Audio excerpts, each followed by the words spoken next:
Bien, comme j'entends qu'ils sont en train d'arriver, donc on va donc passer à cet après-midi qui se déroule en 3 temps. Hein. D'abord la présentation de leur travail par les 2 derniers artistes sur les 3 journées, Amélie de Beaufort et Teruisa Suzuki. Dans un second temps, le dernier atelier de préparation des tables rondes pour la journée de demain à la Friche.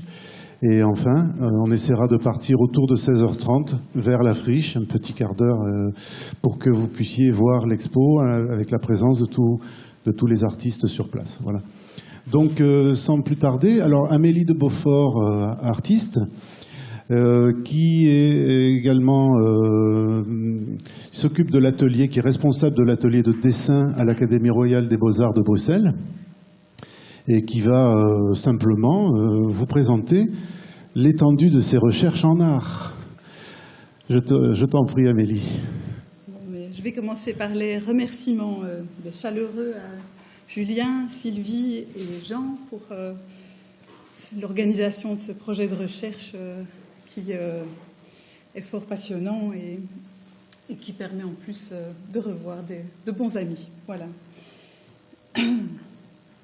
Peut-être en guise de préambule, je vais quand même dire un mot justement sur ce projet de recherche qui souligne la nécessité de réagir à la crise, je dirais, politico-écologique actuelle.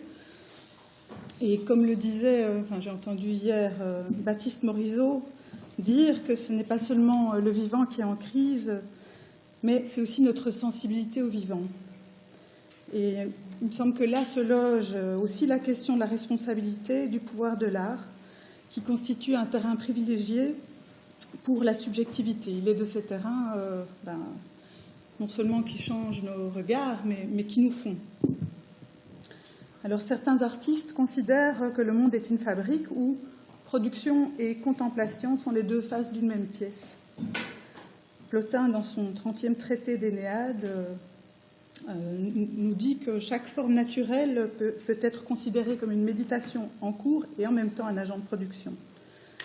Alors pour moi, il ne s'agit pas de reproduire les formes du vivant et de la réalité organique, je dirais. Il est davantage question de présenter la dynamique du vivant par l'enchaînement et la combinatoire de gestes, c'est-à-dire la relation active à une réalité vivante.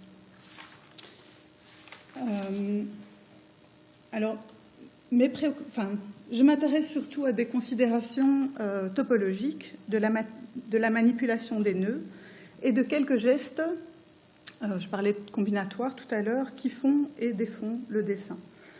Alors historiquement, le dessin, historiquement, mon rapport au dessin en tout cas, je dirais que pour moi le dessin incarne une ouverture, un potentiel, un devenir et un désir de transformation. C'est une membrane de pensée. On parlait, le dessin, historiquement, il était plutôt là pour préparer, comme étape préparatoire pour des projets d'architecture, etc. Et aujourd'hui, il a pris son autonomie. Et j'ai une relation peut-être privilégiée au dessin, en partie parce que c'est extrêmement tactile, qu'on travaille au départ, ça démarre sur des feuilles de papier, et que la feuille est une membrane extrêmement active qui participe, je dirais, à l'émergence des formes.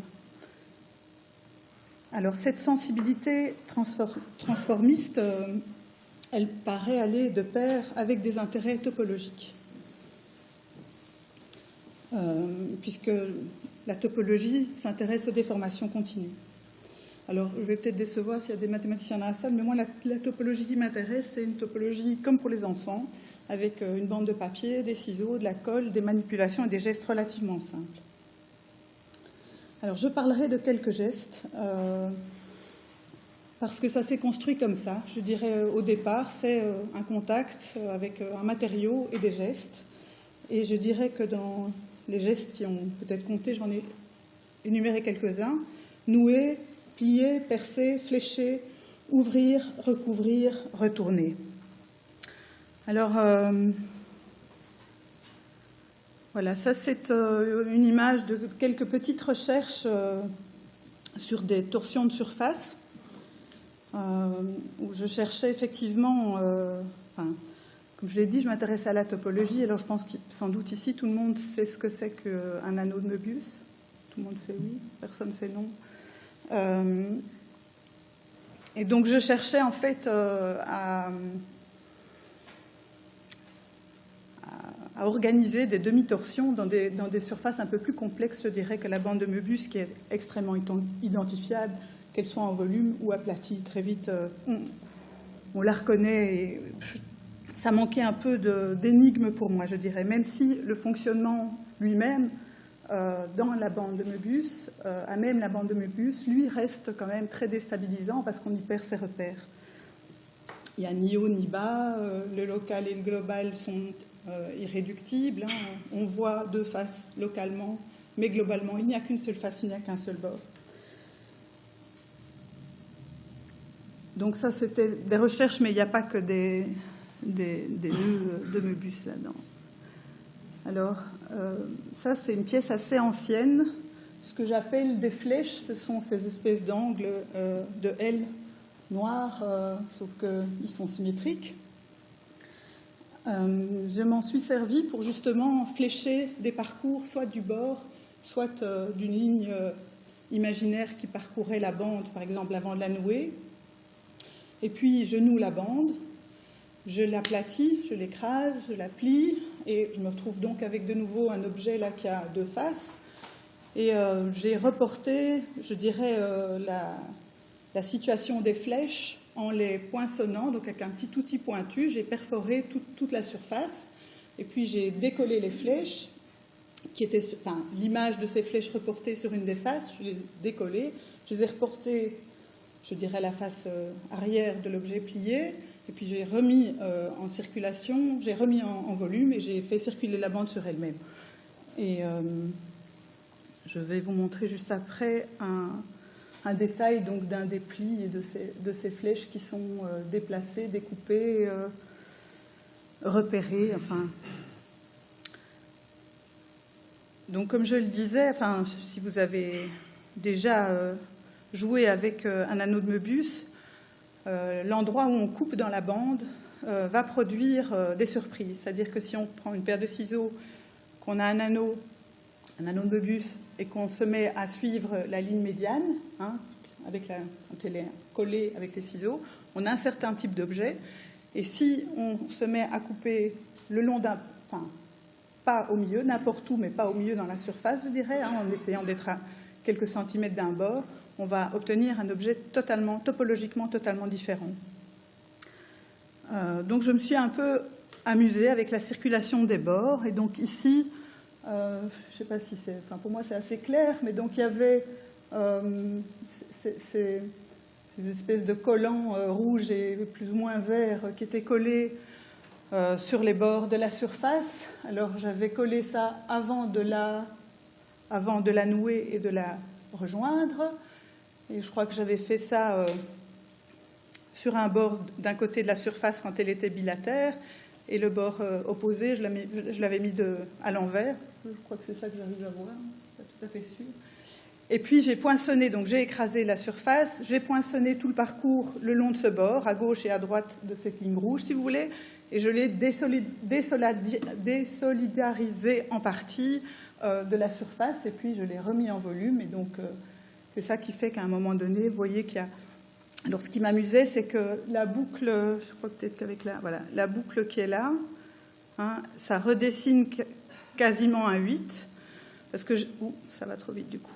Parce que ce que je n'ai pas dit, c'est que assez vite, quand j'ai commencé à me préoccuper et que je faisais mes petites recherches sur des nœuds et sur des torsions de surface, je me suis dit qu'il allait falloir choisir un invariant, parce que la variation était telle, les différences étaient telles que j'étais perdue. Alors, en choisissant un nouage particulier et en m'appuyant dessus pour toute une série, de faire bouger toute une série de variables, une à la fois, j'ai envie de dire, ça me permettait d'être beaucoup plus clair par rapport, je dirais, aux conséquences et à ce qui pouvait se passer et aux conséquences de mes gestes. Et donc ce nœud, c'est un nœud de 8 Donc c'est une boucle qui se recroise, qui a une certaine symétrie, qui se recroise comme ça, qui fait un petit clin d'œil à l'infini et qui se referme d'une façon möbienne.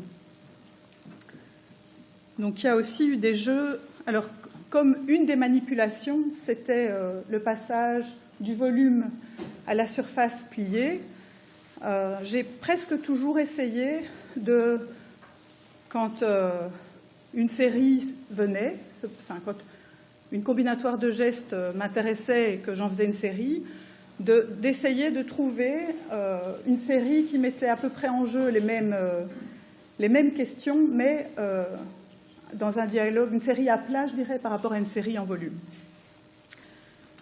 Et donc là, il y a cette histoire de relever le bord, et ceci, c'est des choses qui sont dans l'épaisseur, mais pas réellement dans le volume. Ce sont des feuilles de calque polyester sur lesquelles est effectivement collé en épaisseur j'avais relevé, si vous voulez, quand la surface est pliée, le parcours des bords et le parcours des plis à la surface au recto du pliage et au verso du pliage. Et donc, après, c'est un procédé d'ancrage avec un rouleau d'encre lithographique, avec un rouleau d'imprimerie qui permet de faire un bel aplat. Mais le rouleau, c'est des rouleaux en caoutchouc qui ont pas beaucoup de souplesse. Et donc, quand ils butent contre la petite épaisseur du collant, l'encre ne vient pas se mettre dans le creux. Ce qui fait que l'opération est répétée une fois d'un côté d'une face. Donc, il y a une partie des collants qui sont sur la face, une partie des lignes collées qui sont sur le dos.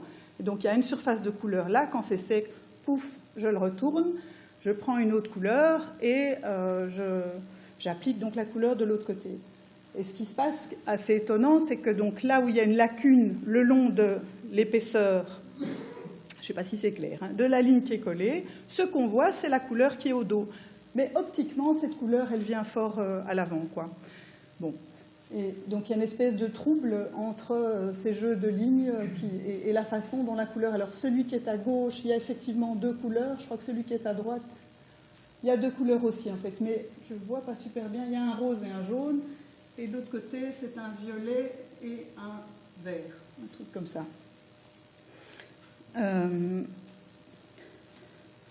Alors, une autre chose à peu près... Alors, en topologie aussi, on passe assez facilement de la ligne, de façon continue, je dirais de la ligne à une bande, parce qu'on tire dessus, et voilà, une ligne avec une petite épaisseur devient, je dirais, une ligne matérielle, quoi, pas une ligne mathématique.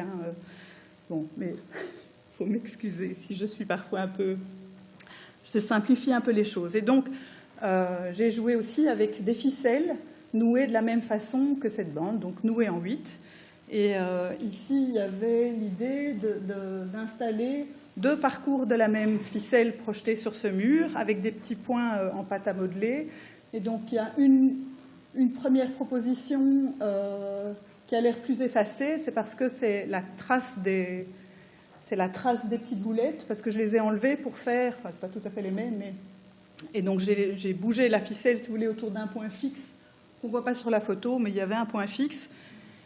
Et donc, j'ai rejoué la ficelle, j'ai relancé la ficelle qui tombe autrement et qui est projetée sur le mur. Et donc, il y a un deuxième parcours. Et c'est juste ces deux parcours qui sont inscrits sur le mur. Donc là, vous avez payé un peu, de façon peut-être un peu plus claire, les empreintes et les boulettes.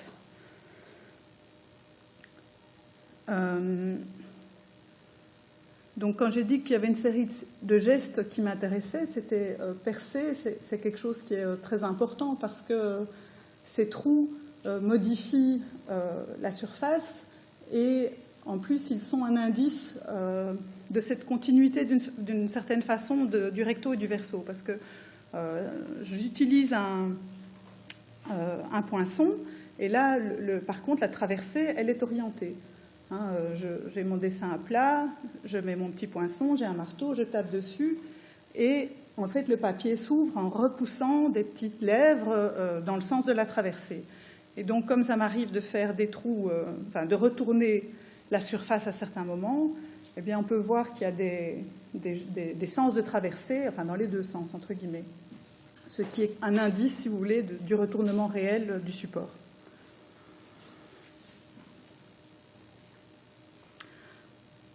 Alors ces ficelles, à un moment donné, je m'en suis servi quasi comme d'un motif. Donc là, il y a des relevés. Donc l'idée, c'est un peu comme le maître étalon du chant. Je laisse tomber une ficelle, je relève le parcours de son tracé. Et donc là, c'est la même ficelle, si vous voulez, rejouer 4 fois. Alors bon, ce n'est pas ces ficelles-là pour ce dessin-là, mais ce n'est pas grave, c'est pour expliquer. Ce qui se passe, c'est qu'après, je prends une série de feuilles de papier et donc je vais multiplier les lancers de ficelles et les traverser. À certains moments, si vous voulez, il va y avoir une feuille de papier comme ça, je trace là-dessus, il y en a 1, 2, 3 en dessous. Quand je poinçonne, tout est poinçonné, mais le coup d'après, je fais comme ça avec une des feuilles, ou je fais comme ça avec une des feuilles, ou je retourne celle-là, enfin bon. Et entre chaque manipulation, je fais passer du fusain par les trous. Donc je frotte de la poudre. C'est un petit peu le principe du poncif, pour ceux qui connaissent, enfin tous ceux qui s'occupent un peu d'art vont connaître. Donc c'est ce principe qui permet de reporter un dessin, par exemple préparatoire à la fresque, en ayant perforé des petits trous le long des contours d'un dessin. Et en dernière, je dirais, alors je dis souvent que c'est une façon de travailler à l'aveugle parce que je dirais que l'essentiel du processus et des manipulations se fait souvent à partir du dos de la surface ou à partir d'une surface dont je ne sais pas à l'avance si ce sera du dos ou de la face. Et c'est plutôt en bout de course que tout d'un coup quelque chose de l'ordre d'un agencement a lieu, où j'essaye en fait, ce qui me guide à ce moment-là, c'est d'essayer d'organiser et des continuités et des ruptures. Voilà. C'est de façon un peu étonnant à ce niveau-là. Alors je vais revenir parce que cet après-midi, on a plus que 5 minutes. Alors, je vais essayer de me dépêcher. Bon, ben voilà, ça c'est peut-être une série dont je parlerai plus à l'occasion de la table ronde tout à l'heure, qui est une série qui s'occupe vraiment de l'invariance à partir du 8, ou si vous voulez, je me suis lancée dans une série de travaux à partir d'une bande qui faisait à peu près ma taille, 1,70 m de long sur 20 cm de large, que j'ai ancré sur une seule face et que j'ai incisé en préservant, je dirais, 1 cm des bords sur toute la longueur, et puis je l'ai noué. L'avantage de l'incision, c'est que ça augmente l'élasticité du calque, qui sinon est un peu lourd, et donc ça augmente beaucoup la potentialité des formes aussi. Alors, je vais vous en montrer un deuxième. Là, on voit bien la différence entre le dos de la surface qui est mat, par transparence, puisque c'est l'encre, c'est le côté brillant, évidemment. Et voilà. Et après en avoir fait 4, je me suis dit, je continue. Et puis 16, et puis à un moment, je me suis dit, où je m'arrête, quoi. Et donc là, j'en ai fait 64, en me disant, ben voilà, je pars d'un nœud de 8, je fais quelque part, je m'y tiens, et je fais 8 colonnes par 8 lignes de nœud de 8. Alors, bon, en même temps, c'est un projet un peu extravagant, dans le sens où il faut un grand mur pour le montrer tel quel, et je pense que ça ne serait pas très heureux, parce que je crois qu'on aurait une telle... Je n'ai pas prévu l'effet de perspective, entre guillemets. Donc voilà. Donc habituellement, je n'en montre qu'une partie et qu'un certain nombre. Mais j'ai encore jamais eu l'occasion, ou je me suis jamais frottée au fait de le montrer dans son entier. Alors à partir de ces objets, alors déjà ces objets noirs qu'on a vus précédemment, ils me font penser à la chevelure, ils me faisaient penser à une chevelure. Et puis le même nouage sur un calque posé sur un papier photosensible dans le noir éclairé. Bon, c'est la façon dont on fait des photogrammes. Au départ, ce sont des photogrammes. Donc il y a une espèce de...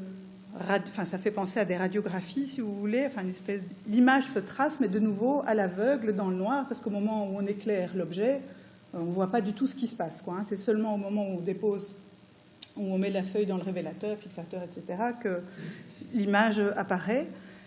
Et c'était rigolo parce que ça me faisait penser à des organismes là plutôt sous-marins, photoluminescents. Enfin, et de fil en aiguille, J'ai pensé méduse, je pensais chevelure, donc j'ai pensé la gorgone. Et il y avait tout d'un coup un lien entre, je dirais, un récit mythologique et en même temps quelque chose qui était de l'ordre de l'organisme vivant.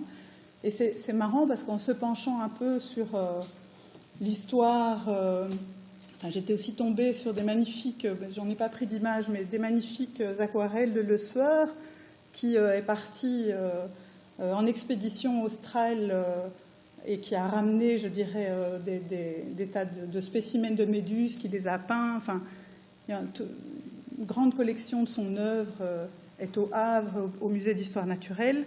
Je me suis rendu compte que plein d'appellations, la façon dont ils ont nommé toute une série de méduses, est en rapport aussi avec la mythologie.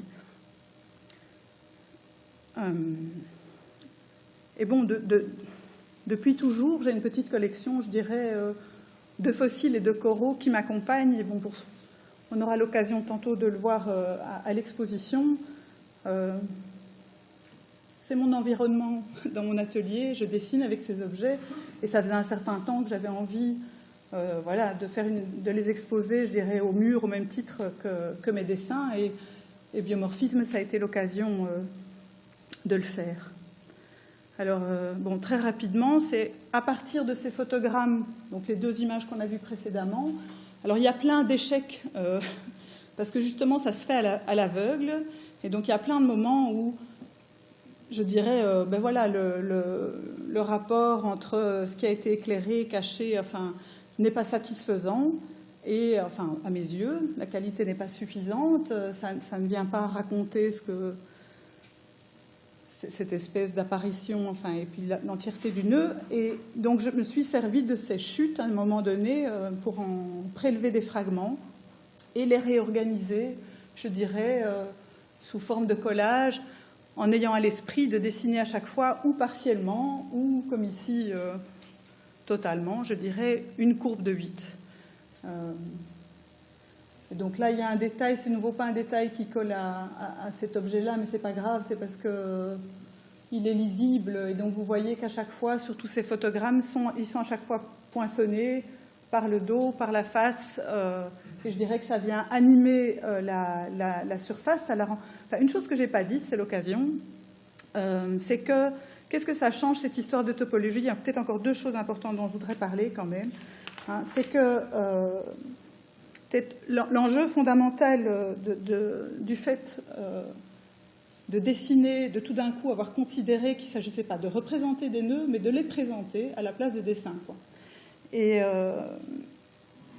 cette affaire-là, c'est quand même assez important parce que ça vient, on l'a déjà abordé hier, mais c'est un geste de présentation et pas de représentation.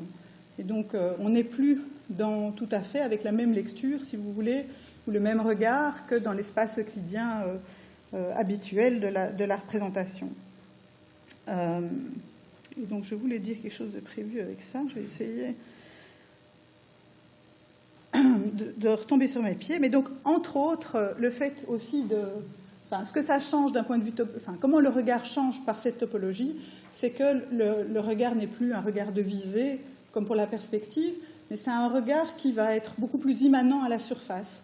Et donc, ce geste de texturer la surface, pour moi, il est important parce que ça vient remettre du toucher et quelque chose du regard qui touche, de cette sensation d'une matérialité qui va être très, haptique.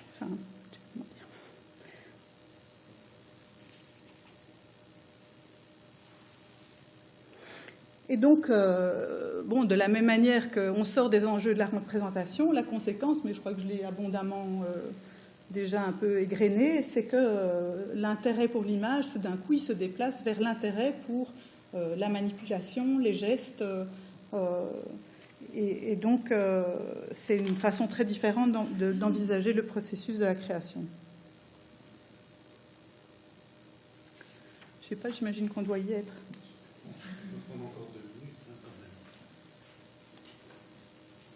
Je vais voir ce qui suit comme image. Donc ça, c'est une image de l'exposition. On aura l'occasion d'y revenir. Donc il y a ce côte à côte entre...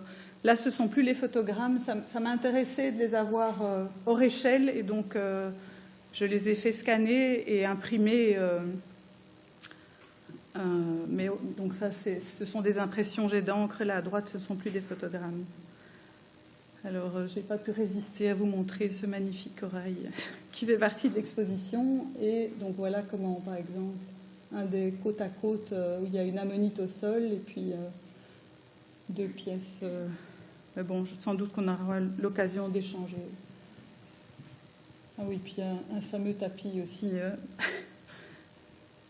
Alors, bon, je sais pas si c'est intéressant de parler autant de choses, quoi, mais malgré tout, alors à droite, c'est une image. Donc, comme je fais beaucoup de trous, je protège mes tables, c'est quand même un petit peu violent. Et donc, je protège mes tables avec ces surfaces en caoutchouc un peu dures, qui sont souvent, il y a une métrique dessus, il y a des mesures. Elles sont quadrillées, elles sont centimétrées, enfin bon. Et un jour, j'ai utilisé un de ces caoutchoucs plein de trous, mais là, ça se fait vraiment complètement sans visée particulière, c'est juste de la protection, quoi. Et je l'ai utilisé comme une plaque de gravure, et donc ancrée, passée sous la presse. Et le tirage, c'est l'image qui est à ma droite. Et, enfin, pas la mienne, mais vous m'avez compris. Et donc, comme ces tapis protecteurs, ça s'appelle les tapis de découpe, à un moment donné, je me suis dit, mais je voudrais en faire un tapis. D'autant plus que le dessin du quadrillage, je ne sais pas si vous arrivez à le percevoir sur l'impression, il est sorti, je ne m'y attendais pas du tout, ça a été une surprise. Ce que je m'attendais, c'est que les trous, le parcours des trous soit très visible. C'était des creux, quoi. Mais la ligne... on ne la sent pas fort avec le doigt, quoi, quand on passe le doigt sur la surface. Et elle est sortie à l'impression. Et donc, cette espèce de confrontation entre un langage géométrique et un langage organique, enfin, qui pointe vers ça, avec ces entrelacs, qui font un peu référence, enfin, on connaît toute la place des entrelacs dans l'art depuis belle lurette. Bon, ça m'intéressait parce que c'était aussi un peu comme ça que fonctionne un jardin, quelque part. Et il se trouve que les tapis persans, à une certaine époque, ont été majoritairement des représentations de jardin. Et donc, ça avait beaucoup de sens pour moi de nouer un tapis. Donc, il y avait du nœud. Il y avait le fait que quand on tisse ou qu'on noue un tapis, la surface ne préexiste pas. Ça démarre avec... des fils de coton tendus. Et donc, là, pour le coup, la question de l'origine de la surface, vraiment, elle apparaît avec le travail, quoi. Elle se fait en faisant. Et donc, je trouvais que ça marchait assez bien.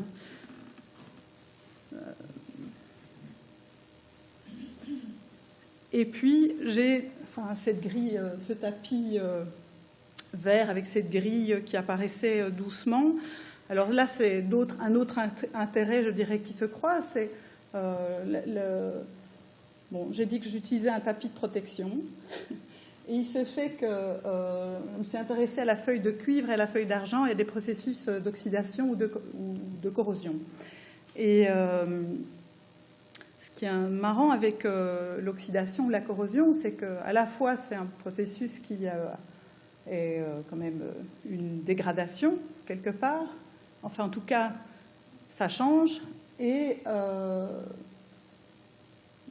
ça change de façon chromatique aussi. C'est le vert de gris qui apparaît. Ce qui est amusant, c'est que le vert de gris, tout d'un coup, c'est tout d'un coup la surface verdoie.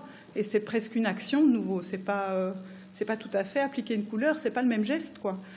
Même si, bien sûr, enfin, dans le cas du vert de gris, j'interviens avec un acide. Dans le cas de l'oxydation, je n'ai pas sélectionné d'image, mais vous les verrez là-bas.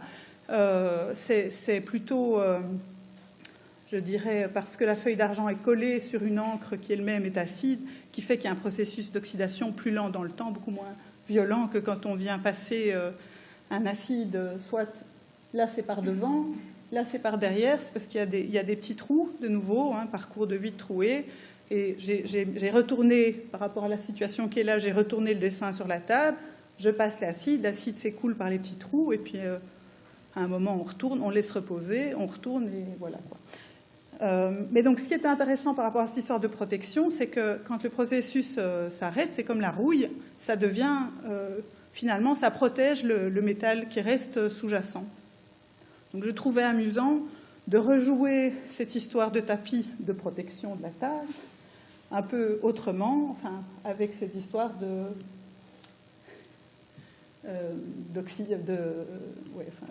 corrosion du cuivre.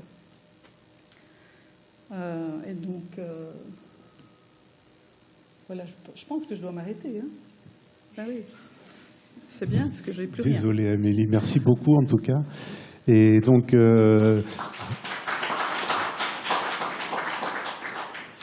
voilà, donc après ce travail présenté sous la relation importante des gestes de l'artiste par rapport à la production de formes plastiques, et on a bien vu la manière dont Amélie fait le lien avec la jeunesse des formes du vivant, mais aussi la jeunesse des formes telles que et la manière dont la topologie propose une organisation spatiale qui est en relation avec ça.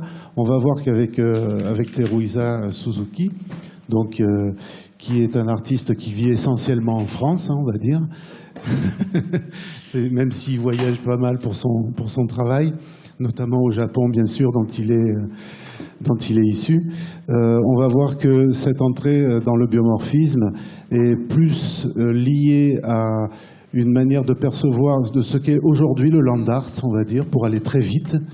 Donc, tous ces projets, même s'ils passent beaucoup par le dessin, sont essentiellement faits pour ensuite donner lieu à des œuvres environnementales, la plupart du temps dans la nature ou in situ par rapport à l'architecture. Et on va voir à travers certains des projets qu'il va présenter la manière dont il tient énormément compte des usages du lieu dans lequel il intervient, souvent son histoire et son habitus, comme dirait Bourdieu, dans la production des formes, qui est rarement préétablie avant qu'il sache où ça va se trouver. Voilà, peut-être que pendant que Teru est en train de finir de préparer son ordinateur, si quelqu'un veut poser une question à Amélie, peut-être, en attendant dans les 2 minutes dont a besoin Teruisa. Est-ce que quelqu'un a envie de questionner Amélie, même si ce sera possible après sur place, hein, dans le lieu d'exposition, mais peut-être que quelqu'un d'entre vous a envie de lui demander quelque chose. Peter, peut-être ? J'étais assez amusé par le jeu de mots que je me faisais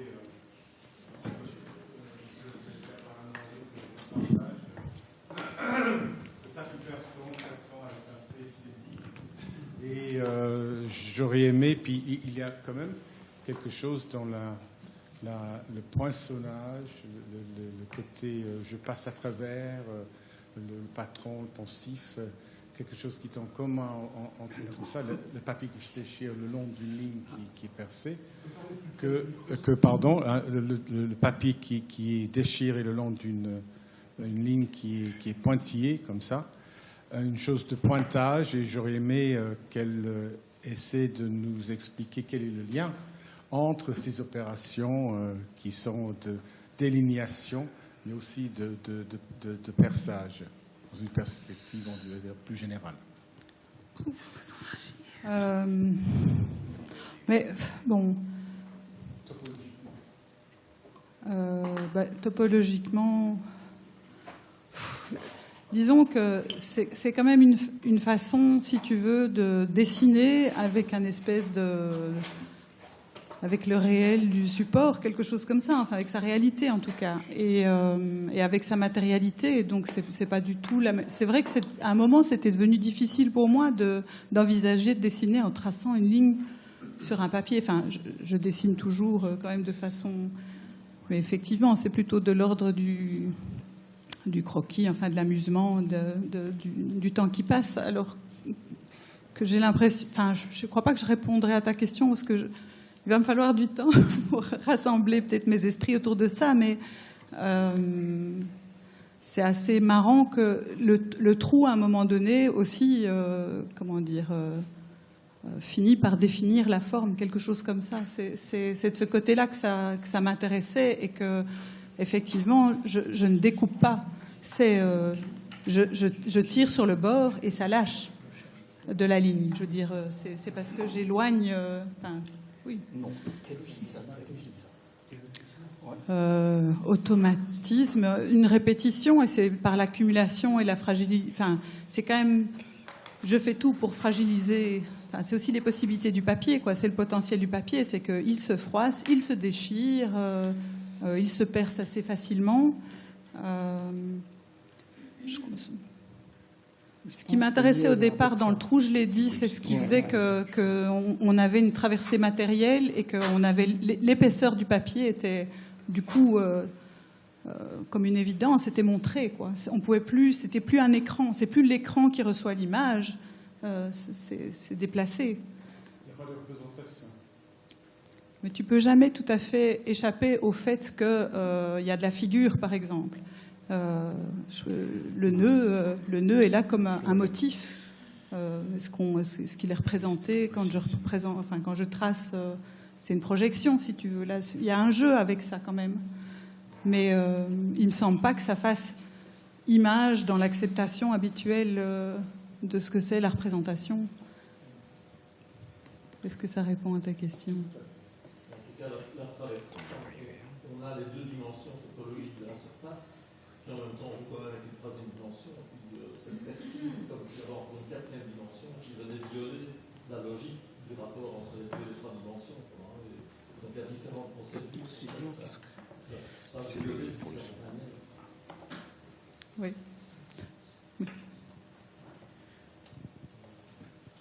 On a le temps, je crois, d'une autre question. Moi, c'est pas vraiment une question, c'est plus une interaction, quoi. En fait, dans ce que vous faites, on a quand même l'impression que, mais c'est le principe, c'est une occupation de l'espace avec des contraintes à partir d'un objet 2D, en gros. Donc, vos 64 petites bêtes noires là, elles ont une anatomie assez comparable, mais j'imagine que vous avez coupé la bâche d'une façon assez différente. Et le résultat, voilà. Donc, juste pour finir, la question que ça suggère, c'est est-ce qu'il n'y a pas d'occupation de l'espace sans contrainte, en fait, que pour vous, dans votre esprit, on ne peut aller dans la troisième dimension qu'avec une sorte de vadémécum de loi pour l'occuper, quoi. Je veux dire, une espèce de vadémécum de loi qui permet... On ne va pas dans la troisième dimension au hasard. Oui, il y a de son, encore c'est bien. Alors, je vais essayer de répondre un peu à tout ce qui m'est venu dans l'ordre. Donc les bandes, elles sont identiques, les manipulations sont identiques. La seule chose qui fait la différence, en fait, c'est la contrainte. Il y a des punaises qui créent des tensions qui sont comme dans des boutonnières, si vous voulez. Les fentes me servent de boutonnières et j'y glisse... J'y coince la bande à certains endroits, et donc c'est cette tension-là et la gravité qui donnent la diversité des formes. Mais, ou sinon, il n'y a pas d'autres variations. Et effectivement, la contrainte, c'est ce qui permet en même temps des décisions. S'il n'y a pas de décision lisible, s'il n'y a pas de contrainte, je ne vois pas très bien ce qui se passe, quoi. Enfin, c'est pas très intéressant. Et donc, c'est effectivement le jeu avec ça, et avec l'idée que la contrainte... elle va, et que c'est pas vraiment un programme, c'est pas automatique, quoi, c'est pas mécanique, parce que ce qui est visé, c'est que ça échappe, et qu'à un moment, ça dérape. Et que, donc, c'est pas un processus de contrôle. Ça me paraît, si je l'ai pas dit, merci de me donner l'occasion de le dire. Voilà, merci. Bah, écoute, c'est à toi, Théo. Ah, merci. Bonjour à tous, je m'appelle Teresa Suzuki, origine japonaise. Bon, mon travail est plutôt tentation de moi-même, quelque chose, chaque intervention, expérience de ma vie, quoi. Donc, chaque pièce différente, et puis chaque pièce de manière, c'est différent. C'est-à-dire, lieu qui change, même chose qui va à l'autre place, correspondant tout souvent. Donc voilà, je souvent tenter sur place, travailler bonne façon de dialogue, même élément ou opinion ma vie, quoi. Donc voilà, je vous présente quelques pièces de traces de mon pièce. Et donc voilà, je présente. Oh, c'est. Oh, comment on fait ça?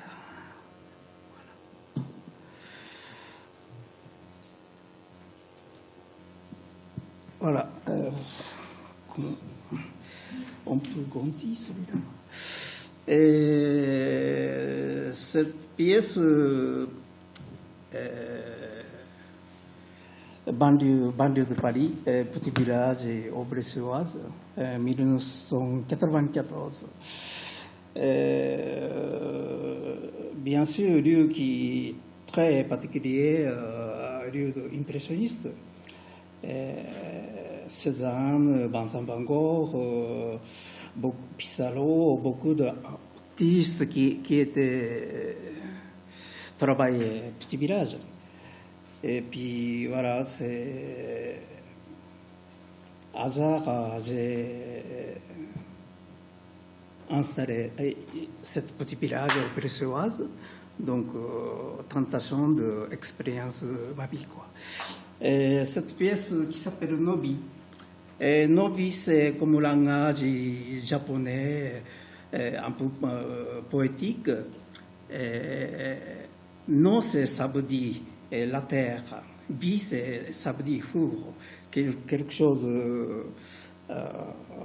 deux mots qui fondus poétiquement, comme terre, lumière, on peut dire. Voilà. Pourquoi je fais ça?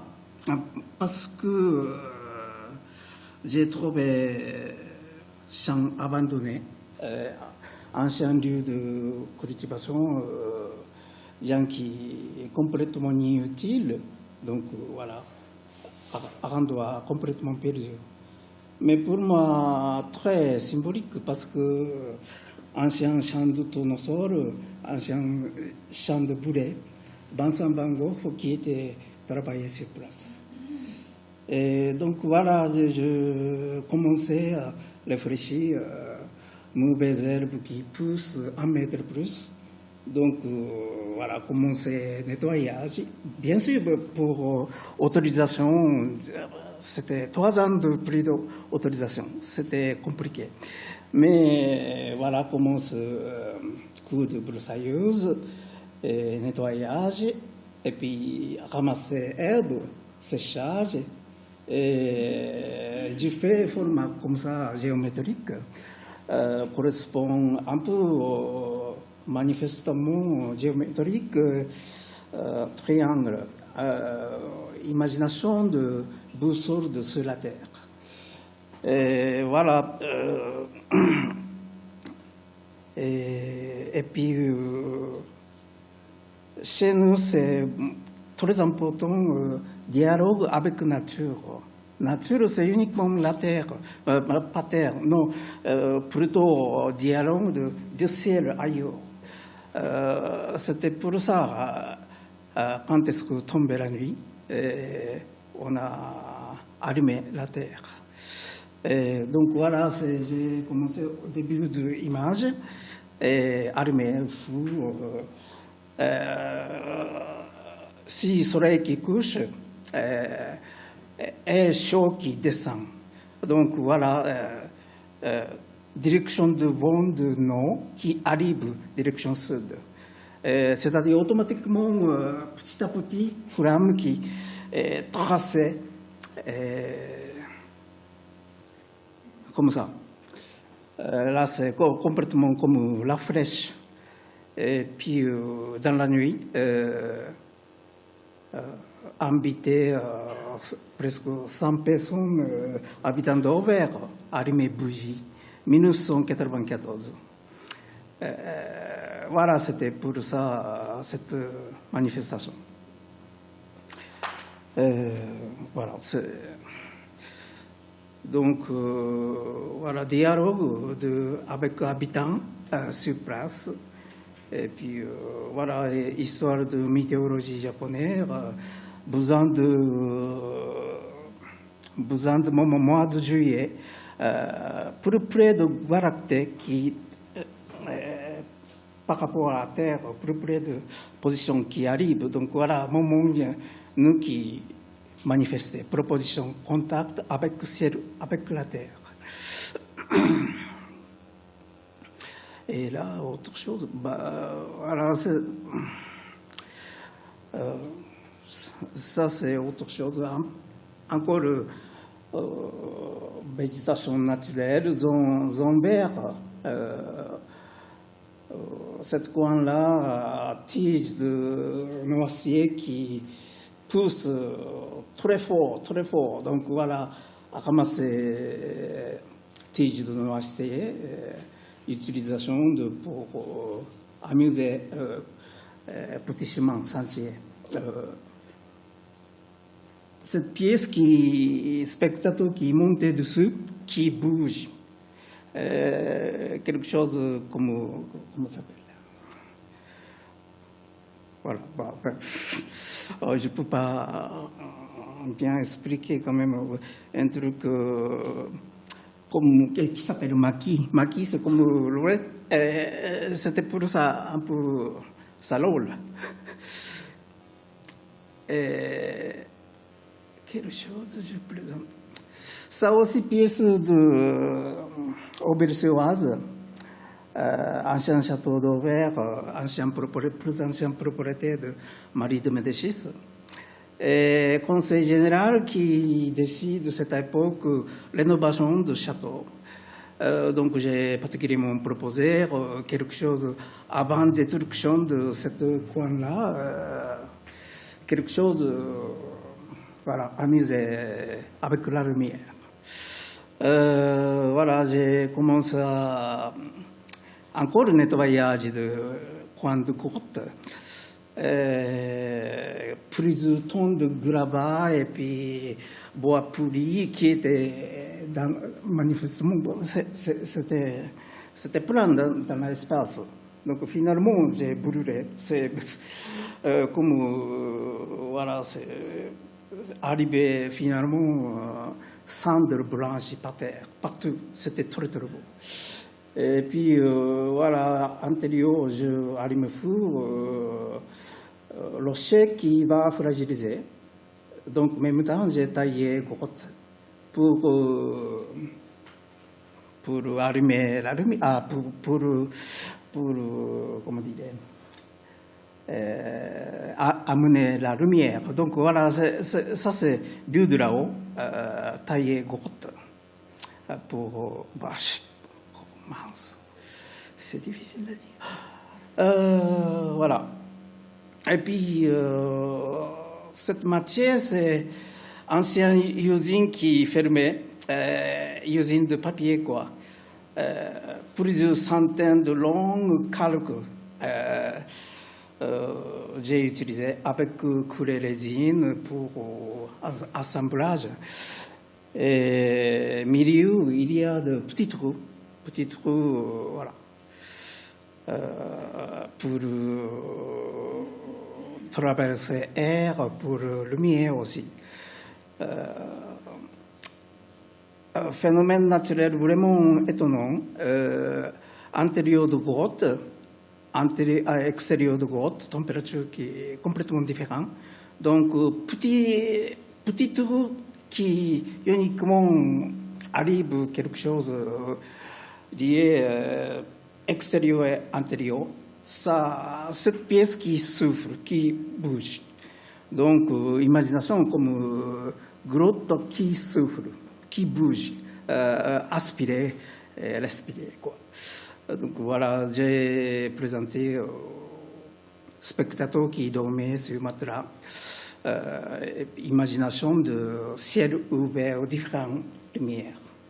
Lumière qui arrive, lumière intérieure de grotte, lumière qui explose. Ça, c'est un phénomène un peu particulier. Donc c'était pour ça que j'ai mis mat sur là, spectateur qui pour dormir sur place. Donc cette pièce aussi, spectateur qui sentit quelque chose, expérience de sur place. Et autre chose, ça fait. Cette pièce qui est réalisation à Poitiers, côté de Poitiers Futuroscope, qui m'a invité à cette époque. Donc, quoi je dois dire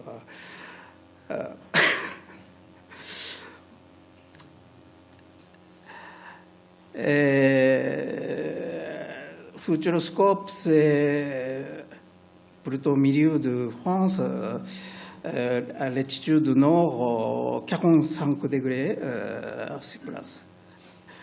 Donc voilà, c'est cet endroit, j'ai utilisé fonction de la Terre avec ça. Donc cette pièce qui penchait 45 degrés, direction à nord. C'est possible celui-là. Ah non, c'est pas ça.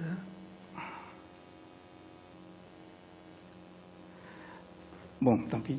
Donc, spectateur qui est accessible à l'intérieur, cette pièce aussi, trouvé au secours.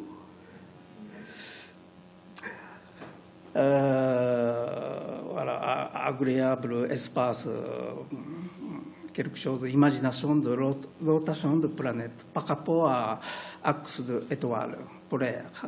Là-haut, on peut trouver l'axe de l'étoile. Donc voilà, imagination de rotation de planète, quelque chose de tourne, dentelle de branchage. Et d'autres choses, ça c'est au Japon.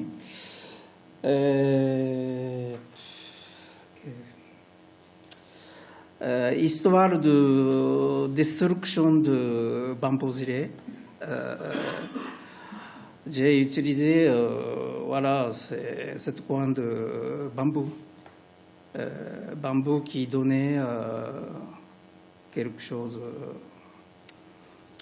différentes lumières. De l'autre côté, il y a de l'histoire de chemin. Cette coin classé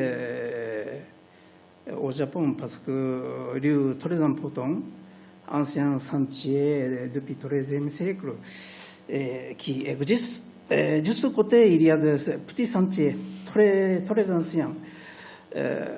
Beaucoup d'écrivains, beaucoup de poètes qui étaient travaillés sur place. Mais aujourd'hui, le Japon a besoin de vitesse, efficacité pour le transport, matière, tout ça. Et évidemment, le Japon, c'est la majorité de zones de montagne. Donc, l'État qui décide de creuser zones de montagne. Donc voilà, arrive gros tunnel. L'autre côté, tunnel qui pratique quand est-ce que fini. Mais l'autre côté, arrive destruction de zones boisées comme zone bambou, quoi.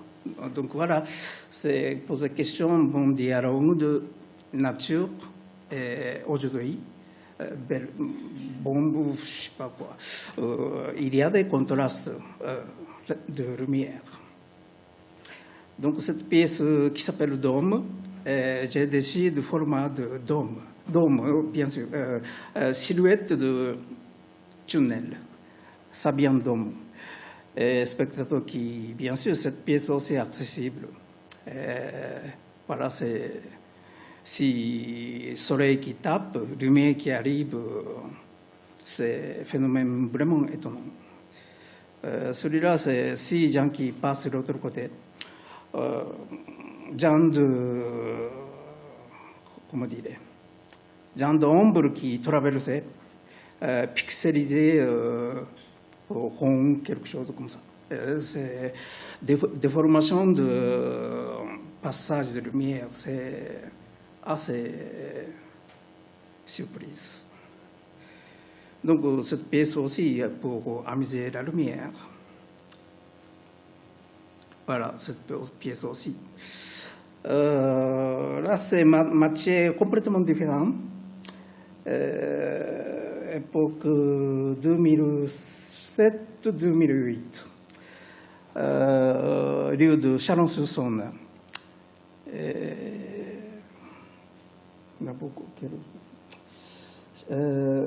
Chalon, c'est bien sûr, il y a une zone industrielle.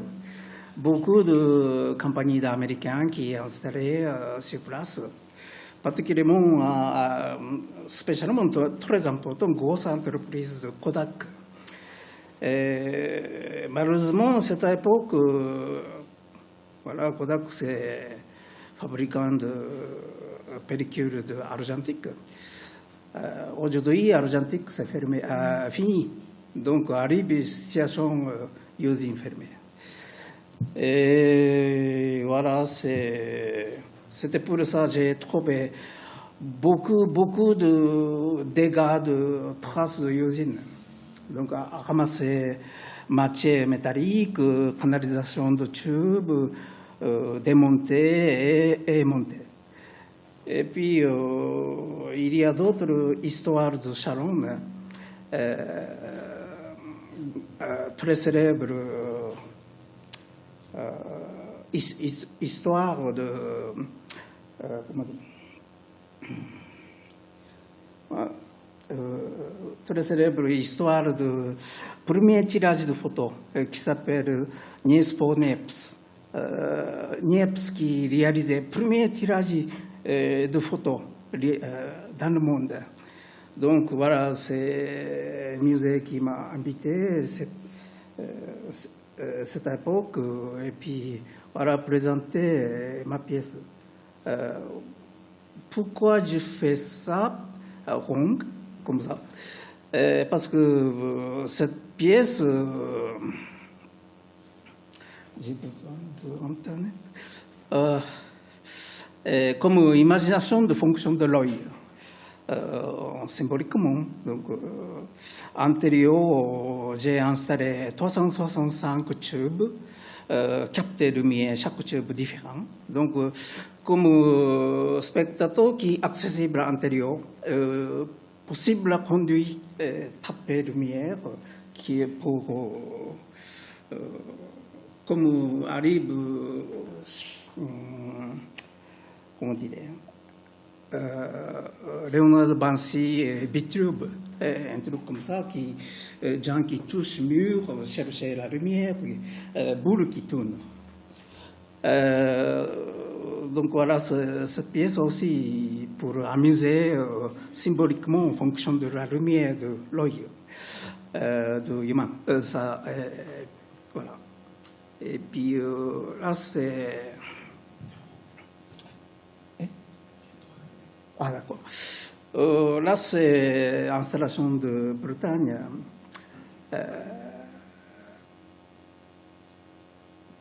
Cette époque, voilà, j'ai trouvé une belle plage.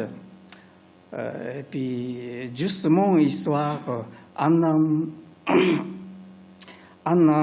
après le tsunami et au Japon.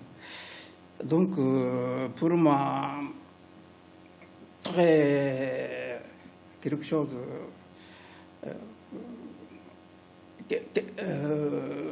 besoin de quelque chose de sensible avec face de la mer et puis nous qui quelque chose lieu d'observation. C'était pour ça que j'ai utilisé plage de sable très très fin, très belle matière déjà. Et puis, antérieur, possible à observer extérieur, comme format de coque de Ulsan. Ulsan, c'est symbolisé ouf de le monde. Chaque pic qui, pour observer, Ulsan qui pour le contact extérieur, besoin toujours Donc chaque petit pic, il y a de petites pour fonction de sténopée. 360 degrés, 1141 petits cônes, chaque cône qui est différent, mais donner lumière pour intérieur. Au sens, évidemment, environ 1400 pics qui existent.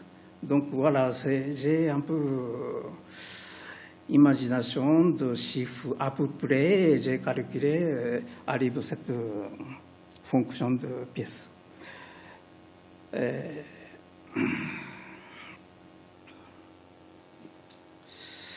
C'était où là? Oui. Oui. Ah, c'est celui-là? La pièce de Bretagne. Ah, à peu près, bah, celui-là. Celui-là, c'était combien? Je peux grandir. Oui, c'est à peu près, oui, autour de 2,20 m. Utilisation de papier, de calque, et puis résine polyester, sandwich, fibre vert, voilà. Donc, pièce très solide pendant 6 mois, rester sur place. Là, c'est l'image au moment de coucher de soleil. C'est encore, mais c'est sténopée, c'est phénomène comme ça. Image de ciel, c'est en bas. Image de terre, là, c'est l'envers. Monde, c'est l'envers. 360 degrés. Donc, sensation un peu spéciale. Est-ce qu'elle est encore visible, cette pièce? Ah non, non, non. Démontée, oui. Cette pièce, j'ai présenté. Ah, encore une. Alors, celui-là, peut-être. 1717, Pays-Bas, arrivé, grosse tsunami. C'était pour sa mémoire de lieu d'histoire. J'ai tenté d'inviter pour quelque chose de création de différentes manières interactives. Bien sûr, bord de la mer, toujours il y a des risques. Particulièrement aux Pays-Bas, c'est niveau de terre très bas par rapport au niveau de la mer. Donc, si une fois grosse vague qui arrive, c'est franchement catastrophe. État qui risque, bien sûr. Donc voilà, c'est digue qui protège ce pays-là. Donc j'ai installé côté de digue, ancienne digue, deuxième digue. Donc digue, c'est 2 km loin à la mer, mais senti rien de bruit de la mer.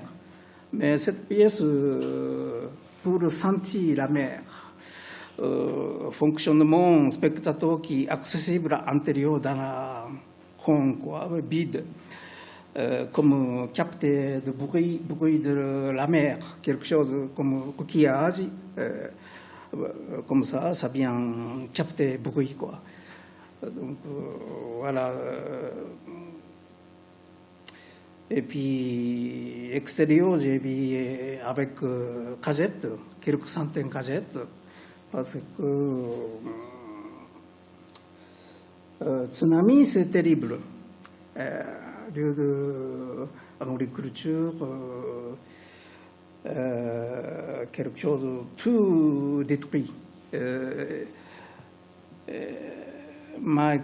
Mon imagination, c'est quand j'ai vu l'image du Japon, c'est terrible. Beaucoup de cagettes flottantes, beaucoup de voitures, bateaux, maisons qui flottent, qui accumulent, qui passent, qui bougent toujours.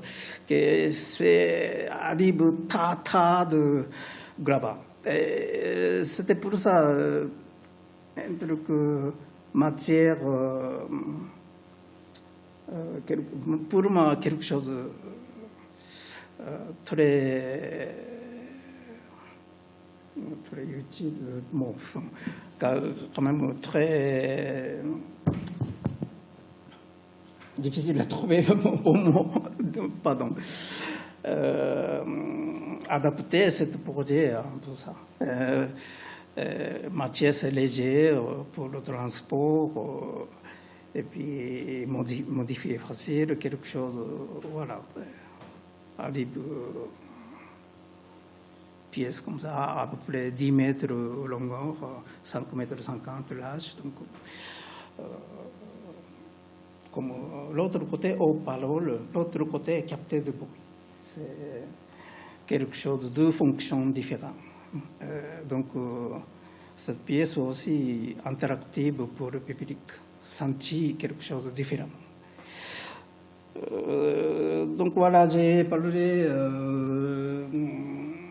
chaque œuvre spécifiquement créée pour poser des questions, pour donner bon dialogue pour le public. C'est pour ça qu'il faut réfléchir sur place. Qu'est-ce qu'on peut faire aujourd'hui? C'est ça la vie de création. Merci beaucoup, Thierry-San. Merci beaucoup. Merci beaucoup d'avoir fait l'effort de nous expliquer tout ça. Voilà. Bien, tu parlais de dialogue avec le public in situ. Nous sommes encore in situ avec toi. Alors peut-être pour quelques minutes, un petit échange avec Terou-Issa, puis après je passerai la parole à Julien pour qu'il nous explique un peu la suite.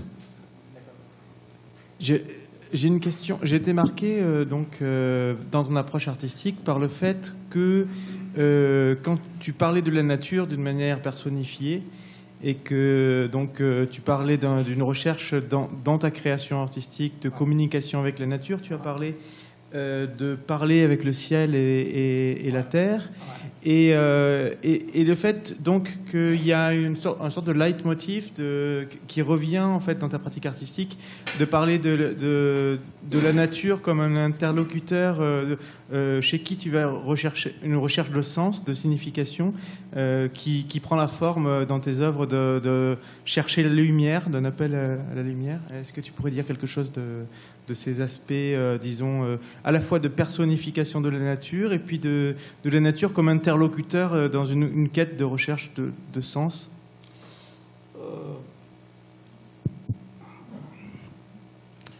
Pour moi, nature, nous aussi communiquons toujours la vie ensemble, toujours. C'était pour ça la nature qui donnait réflexion de nous. C'était pour ça c'est la terre verticale qui est quelque chose correctement. Toujours nous avons contact. Qu'est-ce qu'on dit? Je sais pas. Donc voilà, c'est toujours on est ensemble, toujours besoin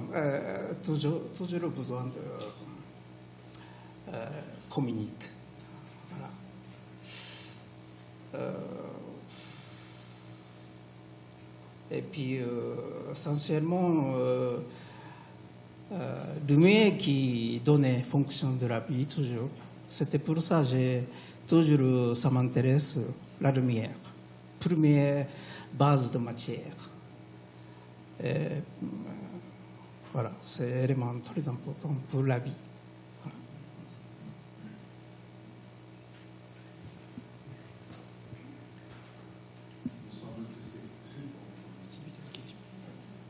Voilà. Oui.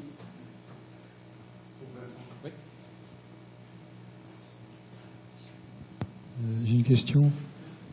Dans les œuvres que vous avez montrées, là, c'est pour entendre la mer. L'autre, c'est une espèce de crypte. J'imagine, on descend, on voit la lumière à travers les trous. Il y a l'espèce de grand sac en papier avec le trou. Donc moi, je me serais attendu à voir des gens, puisque apparemment, ces œuvres sont faites pour qu'il y ait une sensation pour la personne qui est au bout du trou. Or, dans toutes les photos que vous avez montrées, c'est uniquement la photo de l'objet. Et il n'y a pas la personne qui est réceptive de cette œuvre. Alors c'est peut-être une coïncidence, un hasard, il n'y avait personne, vous étiez seul.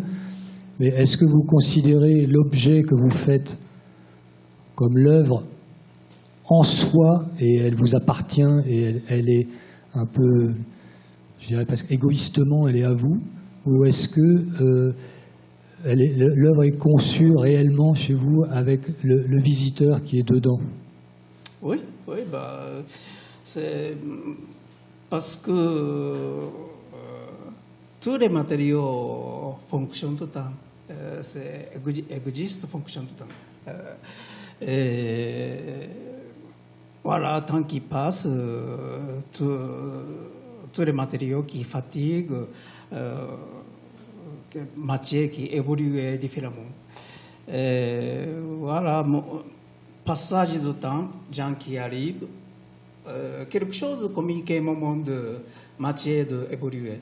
C'est nous aussi, voilà, c'est évoluer. Il y a des gens qui vieillissent, plus fatigue, c'est difficile, mais quand même,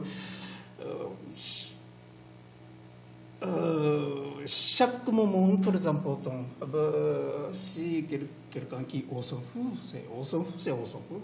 Mais là,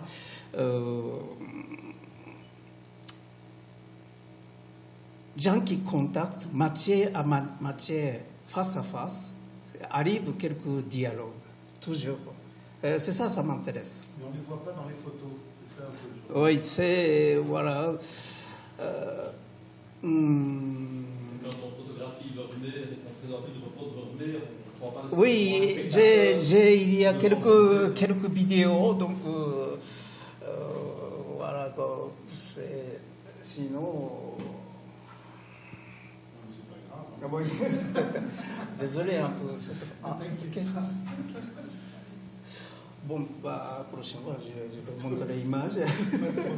Mais pour cette manifestation, j'ai présenté quelques maquettes et puis réalisation d'images et puis présentation pour spécifiquement ici. Voilà, pour nous qui toujours catégorie de recherche, un truc, voilà. J'ai une autre question, c'est est-ce que le fait que ces œuvres soient destinées à la destruction, ça joue un rôle dans votre démarche? Vous préfériez que les œuvres soient définitives comme la Tour Eiffel, ou ça fait partie de la démarche, le fait qu'au bout de quelques mois, c'est détruit et ça disparaît? Oui, en fonction de matière, en fonction d'organisation, en fonction de programmation, quoi. Ça dépend toujours. Ouais. Est-ce qu'il y a des œuvres à toi qui sont pérennes, qui n'ont pas été détruites et qui sont toujours existantes? Ouais. Ou est-ce que ça fait partie de ton concept qu'elles soient éphémères? Je poserai un peu la question à l'envers. Est-ce qu'il y en a qui sont toujours là depuis des années? Oui, oui, quelques pièces toujours manifestées dans la nature. Mais gens qui, heureusement, ont respecté ma pièce, donc besoin d'entretien. C'est régulièrement entretien et ça tient toujours. Voilà. Donc voilà, c'est tous les matériaux, si tant qu'ils passent, petit à petit fragilisés. Si gens qui aiment quelque chose avec matière, cette pièce, ça réparer petit à petit, ça tient plus durer longtemps, quoi. C'est tout à fait normal, je pense.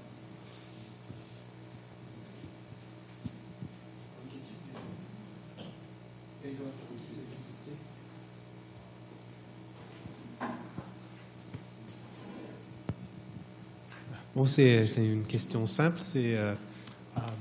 Je voudrais savoir quelle est la relation entre vos objets et l'architecture, car quelqu'un de vos objets sont des cabins ou des petits bâtiments, des environs construits qu'on peut habiter un peu peut-être. Et je voudrais, Peut-être vous pouvez répondre à cette issue, la relation. Ce n'est pas architecture non plus. Les gens qui m'ont dit, souvent posé la question, quelle étude d'architecte, mais pas du tout ça. Quelque chose arrive naturellement. Et voilà, la nature qui est comme maître pour moi. Toujours obligé de réfléchir avec nature. Nature qui conseille pour la vie. Vous avez ces informations qui correspondent à l'objet que vous voulez créer, à un homogénéité avec l'espace. Vous parliez tout à l'heure de l'étoile. Vous la situez comme ça? Instinctivement? Non, c'est... Il y a une photo où on voit que c'est en direction. Une perception exacte de l'environnement? Oui, chaque endroit obligé de réfléchir, chercher bonne manière. Comme une sourcille, c'est-à-dire vous allez essayer de regarder la végétation d'abord et vous rapprocher progressivement. Oui. Si tu me permets une chose, il y a une pièce dont tu n'as pas parlé, qui s'appelle Shelter, l'abri, qui est construite au bord d'une forêt de châtaigniers, si tu me permets, Théo, que je dise. Parce qu'on en a parlé ensemble. Et la pièce est construite avec l'écorce des châtaigniers environnants. Oui, je suis d'accord. Ah, c'est pas ça. C'était pas tout à fait, c'est l'écolocalisation de l'œuvre avec la nature. Ouais. C'est ça? L'écolocalisation de l'œuvre avec la nature. Il parlait tout à l'heure de centrer ce qui ressemble à une soucoupe volante qui est un peu inclinée à l'étoile du sud. Étoile polaire. Polaire. Ouais. Voilà, c'est futuroscope pour l'étude C'est pas la même nord. chose que de peindre un tableau et le mettre sur un mur. Ah, je n'ai pas compris. C'est différent que de peindre un tableau, même si cela pour un grand artiste, et le placer sur un mur. Parce qu'on va prendre en considération l'éclairage, soit d'une lumière synthétique, soit de l'éclairage naturel du soleil. À telle heure, vous allez pouvoir admirer la lumière d'un tableau. Vous, c'est pas pareil. Vous inscrivez vos œuvres dans la nature. Oui, dans la nature, plutôt réflexion, réfléchir dans la nature, quelque chose pour chercher une bonne manière de dialogue. Qu'est-ce que vous avez comme repère? Qu'est-ce que vous avez comme repère, comme guide? Guide, moi-même.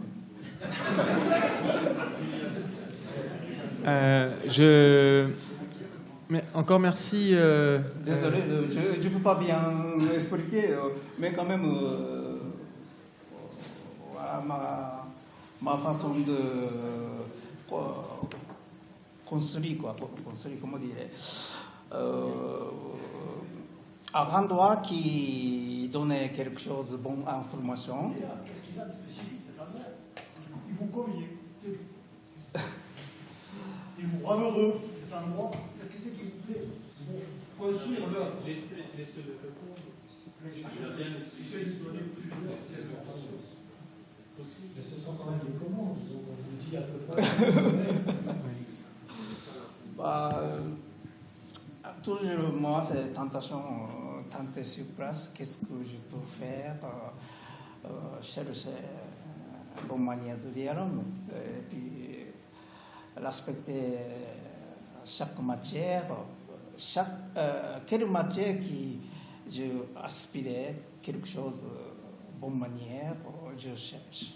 Et petit à petit, projet qui cristallisé, ça vient des résultats. Je ne peux pas dire grand chose à dire, donc voilà, désolé un peu. Merci. Pardon.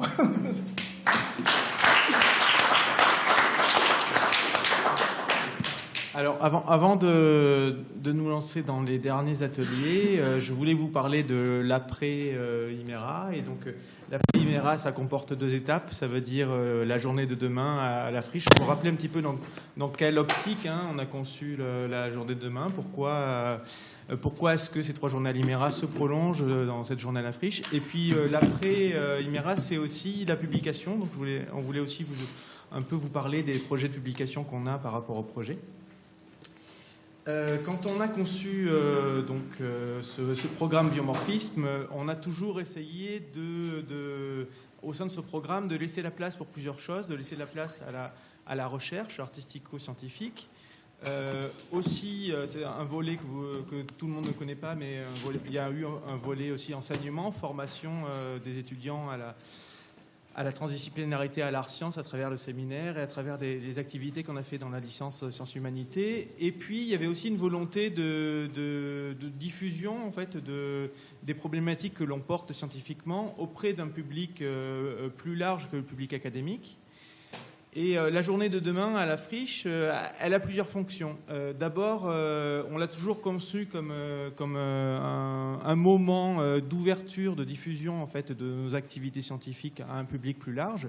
Donc, la journée de demain, pour les tables rondes, vont être invitées donc, les personnes tout simplement qui sont passées par l'exposition, puisque vous savez que notre document de communication de l'exposition invite tout simplement les personnes à venir à la journée de demain. Et également, nous avons convié les étudiants de la licence Sciences et Humanités qui, vous allez les voir, j'espère, dans les réactions et qui vont suivre les tables rondes, sont des étudiants extrêmement dynamiques et qui vont réagir sans doute aux questions qui animent notre groupe de recherche, mais qui sont aussi des questions qui touchent à leur formation.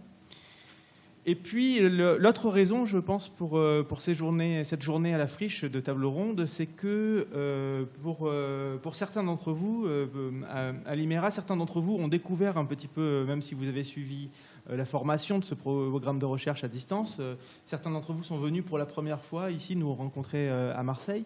Et ces journées à l'IMERA ont été conçues de manière avec un format académique assez classique de personnes qui viennent présenter leurs travaux de recherche. Et on avait envie de prolonger ça par des véritables moments ensuite de travail collectif hein, et de circulation de la parole et de prise en charge en commun de problématiques qui résonnent à travers nos univers scientifiques et artistiques. Donc voilà pourquoi la Friche. Et puis je voudrais rappeler que ces tables rondes à la Friche demain seront filmées par une équipe de la Maison de la Recherche. Les films de ces tables rondes vont être intégrés donc, avec votre autorisation, bien sûr. Il faudra l'autorisation de chaque personne présente à la table ronde, à la publication que nous visons donc, comme objectif final de cet épisode biomorphisme à Aix-Marseille.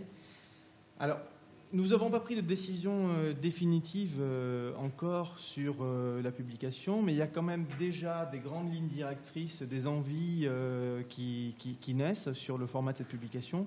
On aimerait une publication qui soit à l'image du projet, c'est-à-dire qui ne soit pas ni de simples actes de colloque, on ne veut pas des actes de colloque d'un côté et un catalogue d'exposition à côté, on veut un format de publication qui soit fidèle à l'esprit du dialogue entre art et sciences de ce projet. Et c'est pourquoi nous partons plutôt dans la direction d'une publication qui serait électronique et qui permettrait d'associer dans cette publication les articles scientifiques aux images qui ont été prises par les photographes professionnels dans l'espace d'exposition sur les œuvres des artistes. Et puis de pouvoir y insérer, donc, sans doute en partant vers un format e-pub, les vidéos des tables rondes justement de demain qui permettront donc d'asseoir des problématiques communes qui mettent en perspective de manière problématique les débats qu'il y a entre nous. Donc voilà un petit peu dans quelle direction on se dirige. David, peut-être je vais te laisser la parole parce que David va être édité, va nous aider à l'édition de cet ouvrage et à la conception, donc peut-être pour dire quelque chose du calendrier qu'on pourra attendre, même si les choses n'ont pas été fixées. Oui, on n'a rien fixé de l'étape. Je t'avais déjà rappelé quand même. Voilà, donc je rappelle que rien n'était fixé en termes de retour. Peut-être une peut-être une première date, peut-être autour de fin mars pour les textes, en tout cas les textes théoriques des divers intervenants. Bon, évidemment, c'est toujours des dates un peu flottantes, mais voilà, pour savoir à quoi on aurait affaire de ce point de vue-là. Voilà, on voulait que les choses soient bien avancées d'ici fin mars, qui est la date de mon départ du projet. Donc, oui, bien sûr. Il y aura un mail de remerciement déjà, et ensuite un mail de confirmation indépendamment pour... voilà, dans quelques semaines. On va laisser un peu reposer les choses, et après il y aura une relance un peu plus formelle, on va dire, pour ce qui est du retour scientifique des choses. Voilà, je pense que sinon, je n'ai rien véritablement à rajouter. Jean, est-ce que tu veux ajouter quelque chose? Non? Oui, une petite chose. Ah, bon, écoute. Juste une toute petite chose, c'est ce que disait Julien là, par rapport au format d'édition qui m'y faisait penser, dans le souci donc, de ne pas opposer les choses, mais de les mettre en continuité entre la recherche en art et la recherche scientifique, puisque c'est bien un des objectifs effectivement de tout ce qu'on a fait ensemble. C'est de ne pas oublier que si les artistes ont pris la parole dans les séminaires en même temps que des scientifiques de sciences dites exactes ou de sciences dures, c'est pour établir aussi la parole de l'artiste sur l'art par rapport à la parole des scientifiques sur leur recherche. Et moi qui suis plasticien et néanmoins universitaire, ou l'inverse, pour moi c'est très très important de mettre ces choses-là en continuité et de ne pas dire seulement qu'il va y avoir les images et les œuvres des artistes et les résultats des recherches scientifiques des scientifiques. C'est l'étape qu'il y a entre les deux, moi, qui m'intéresse le plus. C'est le croisement des paroles entre pensée visuelle et pensée scientifique et pensée discursive. Je tiens à le préciser, là, peut-être à titre personnel, mais bon, ça me paraît important. Par rapport à l'édition, je pense que ça aura une incidence, il me semble. Voilà.